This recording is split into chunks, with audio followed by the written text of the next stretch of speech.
Hi hello నమస్తే friends.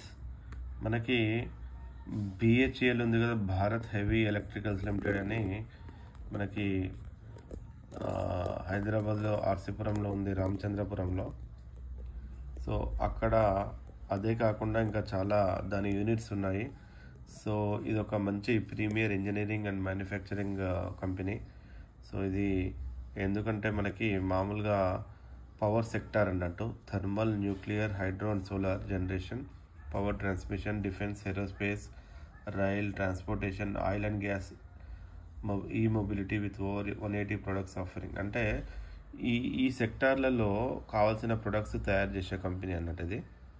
అయితే దీనికి సంబంధించి మనకి ఆర్టిసన్ రిక్రూట్మెంట్ అనేది జరుగుతుంది. ఆర్టిసన్ అంటే మనకి ఐటీఐ ఎలిజిబిలిటీ ఉన్నట్టు.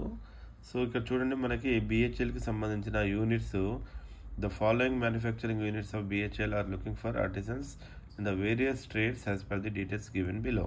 చూడండి, మనకి తమిళనాడులో రాణిపేటలో ఒకటి ఉంది, బిఏపి అంటారు దాన్ని, బాయిలర్ ఆక్సిలరీస్ ప్లాంట్. విశాఖపట్నంలో హెచ్పివిపి ఉంది, heavy plates and vessels plant. వారణాసిలో హెవీ ఎక్విప్మెంట్ రిపేర్ ప్లాంట్ హెచ్ఈఆర్పి అని ఉంది. బెంగళూరులో మనకి ఈడిఎన్ ఎలక్ట్రానిక్స్ డివిజన్ ఉంది. జగదీష్పూర్లో మనకి fabrication, stamping and insulator plant FSIP ఉంది. హరిద్వార్లో హెచ్ఈఈపి అంటే heavy electrical and equipment plant. ఇంకొకటి CFFP central foundry and forge plant. హైదరాబాద్లో మనకి హెచ్పిఈపి ఉంది, హెవీ పవర్ ఎక్విప్మెంట్ ప్లాంట్, అంటే పవర్కి సంబంధించిన ఈ స్పేర్స్ కానీ స్టోర్స్ కానీ తయారు చేయడం అన్నట్టు. భోపాల్లో అయితే కనుక heavy electrical plant HEP. TP transformer plant ఝాన్సీలో ఉంది. అండ్ మనకి తిరుచిరాపల్లిలో హై ప్రెషర్ బాయిలర్ ప్లాంట్ ఉంది. సో వీటన్నిటిలో ఈ అవకాశం ఉంది. మనకి వేకెన్సీలు కనుక ఒకసారి చూస్తే చూడండి, ఫిట్టర్ అంటే మనకి డిఫరెంట్ గ్రేడ్స్ ఏవైతే ఉన్నాయో, ఫిట్టర్ ఒకటి, welder, turner, machinist, electrician, electronics mechanic, foundrymen. So అయితే ఇక్కడ మనకి ఎక్కడెక్కడ వేకెన్సీస్ ఉన్నాయి. బిఏపి అంటే పైన ఆల్రెడీ చెప్పాను కదా మీకు, బిఏపి అంటే ఏంది, బాయిలర్ ఆక్సిలరీస్ ప్లాంట్, తమిళనాడులో ఉంది. సో మనకి విశాఖపట్నము, హైదరాబాద్లో కనుక చూడాలనుకుంటే హెచ్వివిపి అండ్ హెచ్పిఈపి. సో చూడండి, ఇక్కడ హెచ్పివిపిలో మనకి ఫిట్టర్కి 22 పోస్టులు, తర్వాత వెల్డర్కి 10 పోస్టులు, తర్వాత మెకానిస్ట్కి 10 పోస్టులు, మొత్తం 38 ఉన్నాయి. అదే హెచ్పిఈపి అంటే ఏంది, హైదరాబాద్లో ఉంది, హెవీ పవర్ ఎక్విప్మెంట్ ప్లాంట్. చూడండి కాలం నెంబర్ హెచ్ చూడండి, హెచ్ అంటే హైదరాబాద్ అనుకోండి. సో మనకి ఫిట్టర్ 10, టర్నర్ 20 ఉన్నాయి, మెకానిస్ట్ 20 ఉన్నాయి, మొత్తం 50 ఉన్నాయి హైదరాబాద్లో. సో అంటే మీరు అన్నిటికీ ఎలిజిబులే, బట్ ఏంటంటే మనం జనరల్గా హైదరాబాద్, వైజాగ్లో ఉండాలని కోరుకుంటున్నాం కదా, ఎందుకంటే తెలుగు వ్యక్తులమై ఉండి జనరల్గా ఇక్కడ అయితే బాగుంటుంది అనే ఫీలింగ్ మనకు ఉంటుంది. కాబట్టి ఇక్కడ సాధించాలనుకుంటే కనుక కాంపిటీషన్ బాగుంటుంది, మీరు ఎగ్జామ్లో మంచి మార్క్స్ స్కోర్ చేయాల్సిన అవసరం ఉంటుంది. అయితే ఫ్రెండ్స్, ఇక్కడ మనకి రిజర్వేషన్స్ వీటికి సంబంధించి చూడండి, మనకి ఇలా ఉన్నాయి మొత్తం పోస్టులన్నీ కూడా. సో అయితే ఇక్కడ బిఏపి, హెచ్పివిపి, హెచ్ఈఆర్పి, ఈడిఎన్, ఎఫ్ఎస్ఐపి, హెచ్ఈపి, సిఎఫ్ఎఫ్పి, హెచ్పిఈపి, హెచ్ఈపి, టీపీ, హెచ్పిబిపి వీటన్నిటిలో వేకెన్సీలు రిజర్వేషన్ వైజ్గా చూపించడం జరిగింది. సో మనకి హెచ్పివిపి మనకి ఎక్కడ ఉంది, వైజాగ్లో. కాబట్టి దానికి సంబంధించి 20 వేకెన్సీలు ఏవైతే ఉన్నాయో, 38 వేకెన్సీలు ఏవైతే ఉన్నాయో వాటికి సంబంధించిన బైఫర్కేషన్ ఏంటంటే 18 వచ్చేసి అన్రిజర్వ్డ్, అండ్ 3 ఈడబ్ల్యూఎస్కి, 9 వచ్చి ఓబీసీకి, 6 వచ్చి ఎస్సీకి, 2 వచ్చి ఎస్టీకి ఉన్నాయి. అట్లాగే మనకి హైదరాబాద్లో హెచ్పిఈపి ఏదైతే ఉందో మొత్తం 50 పోస్టులు ఉన్నాయి కదా. అయితే అక్కడ చూడండి, 22 అన్రిజర్వ్డ్ ఉన్నాయి, ఈడబ్ల్యూఎస్కి 4 ఉన్నాయి, ఓబీసీకి 13 ఉన్నాయి, ఎస్సీకి 8, ఎస్టీకి 3 ఉన్నాయి. సో ఇది ఒక మంచి అవకాశమే. అయితే ఇది including PWD and ex service men.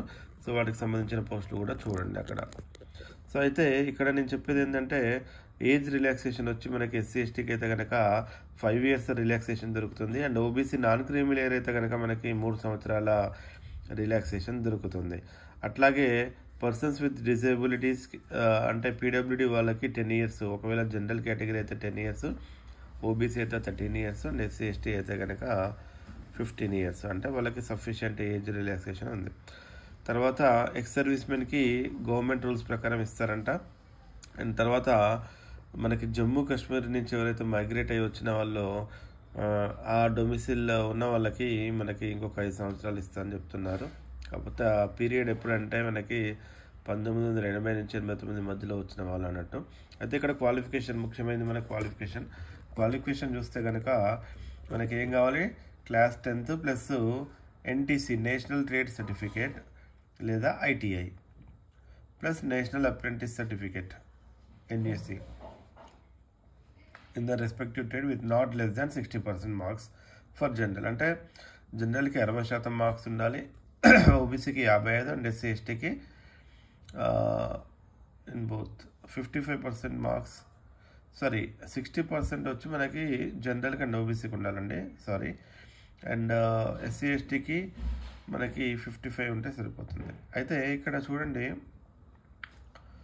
మనకి క్వాలిఫికేషన్ ఏంటంటే class 10th plus national trade certificate అంటే NTC ITI plus national apprentice certificate NAC. ఓకేనా. దాని తర్వాత మనకి అప్పర్ ఏజ్ లిమిట్ వచ్చి మనకి 27 సంవత్సరాలు ఓబీసీ జనరల్ అండ్ ఈడబ్ల్యూఎస్కి, ఓబీసీకి 30 years, అండ్ ఓబీసీలో అంటే నాన్ క్రిమిలేయర్. ఒకవేళ క్రిమిలేయర్ అయితే కనుక వాళ్ళకి ఈ ఏజ్ రిలాక్సేషన్ అనేది వర్తించదు. అంటే ఒకవేళ క్రిమిలేయర్ అయితే జనరల్ కింద కన్సిడర్ చేస్తారు. ఎస్సీ ఎస్టీకి 32 years. సో పీడబ్ల్యూడీ వాళ్ళకి సంబంధించిన ఆల్రెడీ రిలాక్సేషన్ చెప్పాను. అయితే మనకి ఎమాల్యుమెంట్స్ అంటే ఏంటంటే చూడండి, స్కేలు 29,500 నుంచి స్టార్ట్ అవుద్ది. అయితే selected candidates will work as temporary employees for a period of 1 year during which they will be paid consolidated wages as per applicable minimum wages in their respective manufacturing unit of posting. అంటే మీకు minimum wages ఏవైతే ఉంటాయో అవి ఇస్తారంట. Only ఒక 1 year వరకు అది temporary employees కింద కన్సిడర్ చేస్తారు.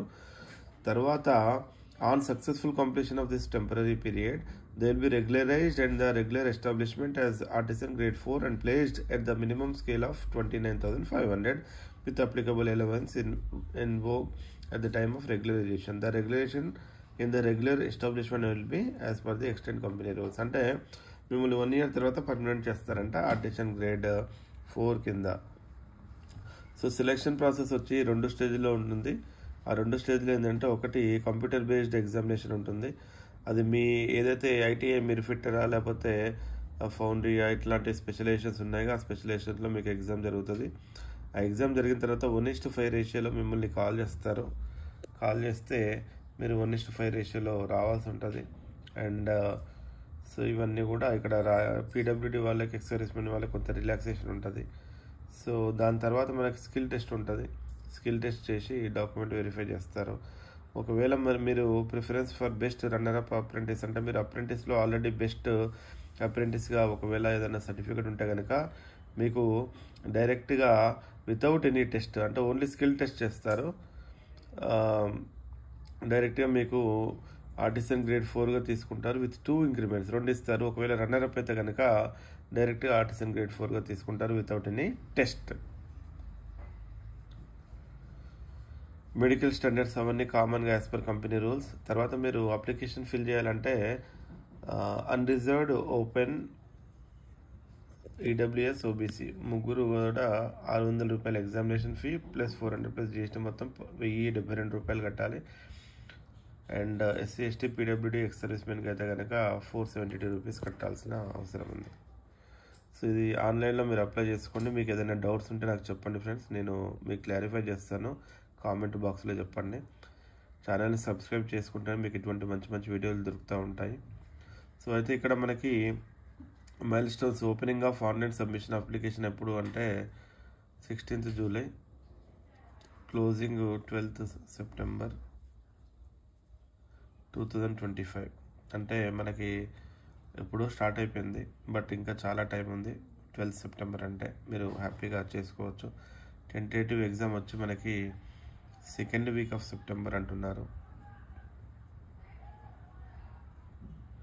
సో ఫ్రెండ్స్, ఇక్కడ ఇది మంచి అవకాశం మీకు ఎవరికైతే ఐటీఐ సర్టిఫికెట్ ఉందో మీకు అది మంచి అవకాశం. చూడండి, ఫిట్టర్ కానీ, వెల్డర్ కానీ, టర్నర్ కానీ, మెషినిస్ట్ కానీ, ఎలక్ట్రీషియన్ కానీ, ఎలక్ట్రానిక్స్ కానీ, ఫోన్ రిమెన్ కానీ, వీళ్ళందరికీ మంచి అవకాశం అని చెప్పవచ్చు. సో మీరంతా చూడండి, ఇంకా టైం ఉంది మనకి ఆన్లైన్ అప్లికేషన్కి. Closing of online submission of application first 12th August ఉండే, దాన్ని ఎక్స్టెండ్ చేశారు, 12th సెప్టెంబర్ వరకు చేశారు. సో మీరంతా హ్యాపీగా చదువుకోండి, మంచిగా ఎగ్జామ్ రాయండి. I wish you all the best friends.